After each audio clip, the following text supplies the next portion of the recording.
ലൂക്കാ സുവിശേഷം 12 അധ്യായം 8 മനുഷ്യരുടെ മുൻപിൽ എന്നെ ഏറ്റുപറയുന്ന ഏതൊരുവനെയും ദൈവത്തിൻ്റെ ദൂതന്മാരുടെ മുമ്പിൽ മനുഷ്യപുത്രനും ഏറ്റുപറയും.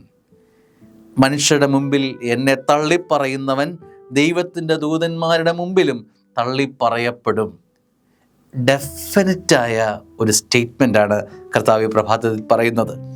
മനുഷ്യരുടെ മുൻപിൽ, നിൻ്റെ കൂട്ടുകാരുടെ മുമ്പിൽ, നിൻ്റെ സുഹൃത്തുക്കളുടെ മുമ്പിൽ, നിൻ്റെ മാതാപിതാക്കളുടെ മുമ്പിൽ, നീ ഇടപെടുന്ന ഏത് സ്ഥലത്തും അവിടെ എന്നെ ഏറ്റുപറയുകയാണെങ്കിൽ, അങ്ങനെ ഏറ്റുപറയുന്ന ആരെയും ദൈവത്തിൻ്റെ ദൂതന്മാരുടെ മുമ്പിൽ മനുഷ്യപുത്രനും ഏറ്റുപറയുമെന്ന് പറയുക. ഉദാഹരണം, നീ ഒരു ബസ്സിൽ നിന്ന് യാത്ര ചെയ്യുന്നു.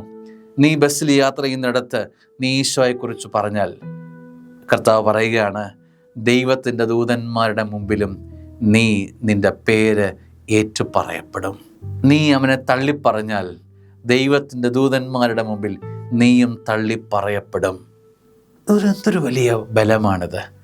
നീ ഈശോയെക്കുറിച്ച് എത്രമാത്രം പറയുന്നു എന്നത്, പ്രഘോഷിക്കുന്നു എന്നത് ഒരു ചോദ്യമാണ്. നീ ഈശോയെ അറിഞ്ഞിട്ടുണ്ട്, നീ ഈശോയെ മനസ്സിലാക്കിയിട്ടുണ്ട്. ഈ അറിഞ്ഞ ഈശോയെ, ഉൾക്കൊണ്ട ഈശോയെ, ജീവിക്കുന്ന ഈശോയെ നീ എത്രമാത്രം പ്രഘോഷിക്കുന്നു എന്നത് ജീവിതം പ്രഘോഷിക്കാനുള്ളതാണ്.